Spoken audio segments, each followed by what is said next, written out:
Bismillahirrahmanirrahim. Assalamualaikum warahmatullahi wabarakatuh. Alhamdulillah alladzi bi nikmatihi tatimmus shalihah. Allahumma shalli wa sallim wa barik wa an'im ala nabiyyina Muhammadin sallallahu alaihi wasallam.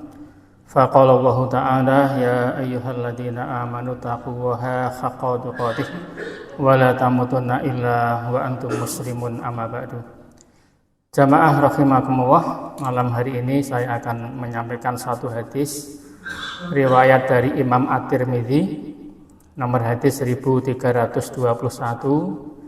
kemudian derajat hadisnya adalah sahih dan juga disantumkan hadis ini dalam Sahihul Jami' Sahih Al-Bani. Hadis ini memuat dua larangan yang tidak boleh dikerjakan di dalam masjid. An Abi Hurairah radhiyallahu anhu anna Rasulullah sallallahu alaihi wasallam qala. Dari Abu Hurairah radhiyallahu anhu bahwasanya Rasulullah sallallahu alaihi wasallam bersabda, idza ra'aitum man yabi'a au yabta'u fil masjidi faqulu la arbakhawahu tijarataka. Jika kalian melihat ada orang yang menjual barang atau membeli barang di dalam masjid, berarti melakukan transaksi jual beli di dalam masjid, faqulu maka katakan kepada orang itu, la arbakhawahu tijarataka. Semoga Allah tidak memberikan keuntungan atas jual beli kamu itu. Ini sebuah ancaman, peringatan bagi orang yang bertransaksi di dalam masjid sampai kita diperintahkan untuk memberikan hukuman sosial berupa doa kejelekan. Semoga Allah tidak memberikan keuntungan dari transaksi jual beli tadi. Kemudian Rasulullah melanjutkan, wa idza ra'aitum man yansudu fihi dholah, dan jika kalian melihat orang yang mencari barang yang hilang di dalam masjid, faqulu maka katakan juga kepada orang ini, la raddawahu alaika dholataka. Semoga Allah tidak mengembalikan barang kamu yang hilang. Jamaah rahimakumullah, berarti di dalam hadis ini ada dua larangan di dalam masjid. Pertama, tidak boleh bertransaksi di dalam masjid. Yang kedua, tidak boleh mengumumkan barang yang hilang di dalam masjid. Kita sampaikan penjelasannya secara singkat. Yang pertama adalah tidak boleh bertransaksi. Karena dulu pada masa Rasulullah dan juga masa-masa setelahnya, memang orang itu kalau mencari barang yang hilang atau mungkin mengumumkan dia punya dagangan yang baru datang, itu paling efektif dia cari kerumunan massa untuk disampaikan pengumuman di situ, karena belum ada teknologi. Sehingga salah satu tempat yang paling efektif adalah di dalam masjid, baik menawarkan dagangan atau untuk mencari barang yang hilang agar banyak orang yang tahu. Tetapi kemudian Rasulullah mengatakan dalam hadis riwayat Imam Muslim, fa innal masajida lam tubna li hada. Sesungguhnya masjid itu dibangun bukan untuk itu, bukan untuk urusan dunia. Karena masjid ini dibangun untuk sholat, untuk zikrullah, untuk tilawah Quran, untuk kepentingan-kepentingan akhirat. Maka para ulama sepakat transaksi di dalam masjid dilarang. Hanya saja kemudian para ulama beda pendapat. Larangan ini sampai derajat haram sehingga berdosa yang melakukannya atau makruh. Imam Asy-Syaukani menjelaskan dalam Nailul Author setelah beliau meneliti sekian banyak fatwa ulama dalam masalah ini, beliau mengatakan jumhur ulama menyatakan larangan ini hukumnya makruh, tidak sampai derajat haram.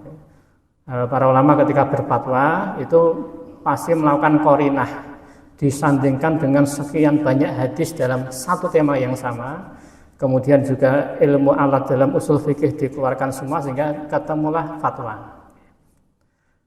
Mayoritas mengatakan makruh. Pendapat yang kedua, larangan dalam hadis ini adalah haram, yaitu salah satunya yang berpendapat haram adalah Imam Ahmad.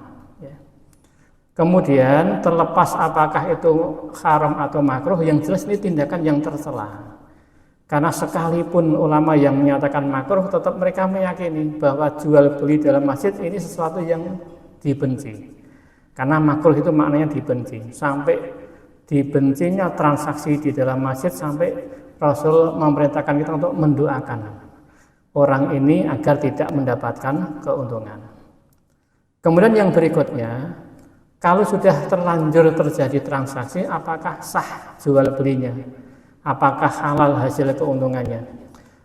Imam Al-Iraqi dan juga Imam Al-Mawardi mengatakan para ulama ijma, sepakat, tidak ada ikhtilaf.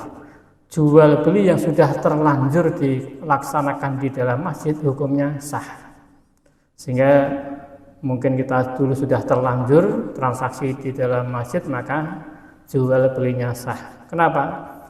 Salah satu dasarnya secara singkat saja dalam ushul fikih itu, jual beli dinyatakan tidak sah kalau yang diharamkan Allah itu adalah zat barang yang dijual belikan. Misalnya jual beli minuman keras itu jelas tidak sah karena zatnya saja sudah dinyatakan tidak boleh dijual belikan. Tetapi tidak ada syarat jual beli harus di tempat tertentu.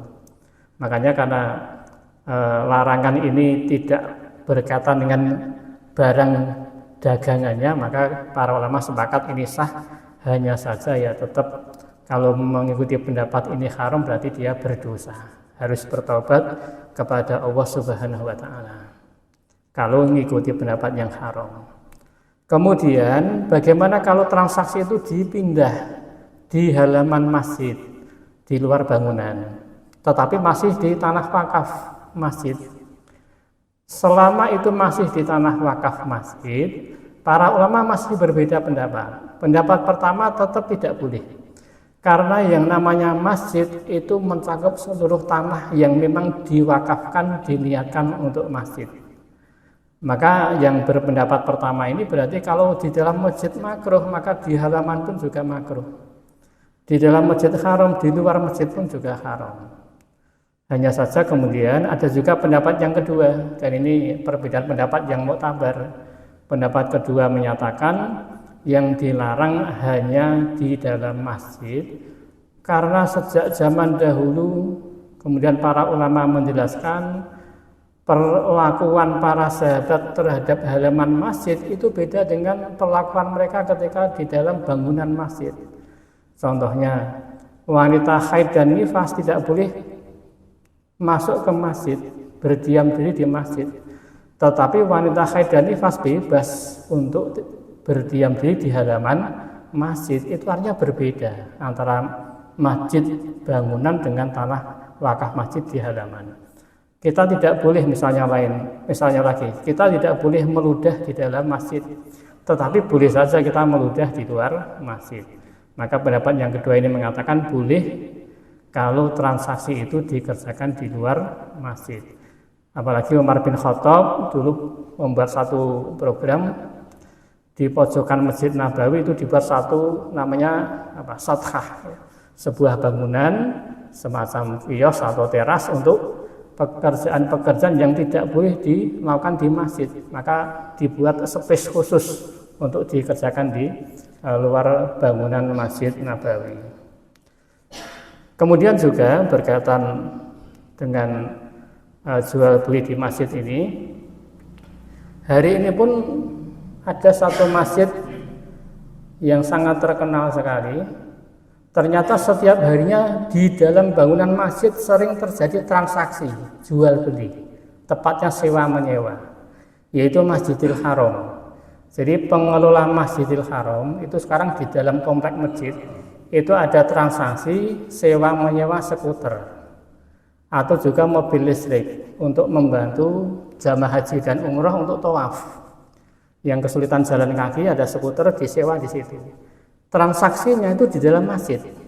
Padahal ini kan dilarang. Maka kemungkinan pengelola Masjidil Haram menyatakan memang hukum jual beli di dalam masjid itu makruh. tidak sampai haram. Nah, makruh ini bisa hilang kalau ada hajat, ada kebutuhan. Nah, ini tentunya kebutuhannya mendesak. Ada satu kebutuhan. Kita bisa bayangkan kalau orang tua mau tawaf, nyewa skuter atau kursi roda, harus transaksinya keluar masjid dulu. Nanti masuk masjid lagi udah repot sekali. Maka karena hajat, makruh itu bisa hilang. Ini salah satu kaidah dalam fikih kita, sesuatu yang makruh selama ada hajat, maka makruhnya kemudian menjadi hilang. Termasuk dalam kasus seperti ini. Kenapa tawaf pakai skuter boleh? Karena Rasul sendiri tawaf. Dulu ketika tawaf beliau naik unta. Maka tawaf itu boleh dikerjakan dengan jalan kaki, boleh juga dengan naik kendaraan. Kemudian jamaah rahimakumullah, di dalam hadis ini juga Rasulullah melarang untuk mencari barang yang hilang di dalam masjid. Maksudnya mengumumkan dengan memberikan pengumuman. Jadi misalnya ada salah satu orang yang kehilangan, setelah sholat jamaah langsung berdiri, kemudian memberikan pengumuman bahwa saya barusan kehilangan uang dengan nominal sekian di hadapan para jamaah. Mengumumkannya seperti ini maka dilarang. Sampai Rasulullah memberikan satu petunjuk, orang yang menjumpai tindakan seperti itu, kita disuruh untuk mendoakan la radallahu alaika dzolataka. Semoga Allah tidak mengembalikan barang yang kamu cari tadi. Hanya saja ada perbedaan. Yang tidak dibolehkan itu mengumumkan untuk mencari barang yang hilang, mengumumkan kehilangan barang. Tetapi kalau mengumumkan barang temuan maka boleh. Jadi misalnya takmir atau pengurus masjid menemukan dompet yang ketinggalan milik salah satu jamaah habis Jumatan, karena jumlah jamaah Jumatan itu banyak, maka segera diumumkan lewat pengeras suara misalnya bahwa dari pengurus sudah menemukan dompet dengan ciri seperti ini. Bagi siapa yang memiliki maka bisa menghubungi takmir. Ini dibolehkan karena ini bukan termasuk konteks larangan Rasul dalam hadis ini. Yang dilarang adalah mengumumkan barang yang hilang. Sementara mengumumkan barang yang ditemukan ini boleh, karena ini pembahasan yang berbeda. Ini satu buah hadis yang berkaitan dengan sebagian fikih di dalam masjid. Sebetulnya masih banyak lagi fikih-fikih yang berkaitan dengan masjid. Intinya masjid ini wa annal masajida lillahi. Sesungguhnya masjid ini milik Allah. Masjid itu milik Allah, Allah tegaskan dalam ayatnya, sehingga kita di sini sebagai tamu, tidak ada yang memiliki masjid. Karena di sini kita sebagai tamu, tentunya sebagai tamu harus mengikuti tata tertib yang dibuat oleh pemiliknya, yaitu Allah Subhanahu wa Ta'ala. Dan salah satu tata tertib adalah yang disampaikan oleh Rasulullah dalam hadis ini, berupa dua larangan dalam masjid, yaitu transaksi jual beli, dan juga yang kedua mengumumkan barang yang hilang dalam rangka mencari barang yang hilang. Saya kira demikian, mudah-mudahan ada manfaatnya. Alhamdulillahirabbil alamin. Assalamualaikum warahmatullahi wabarakatuh.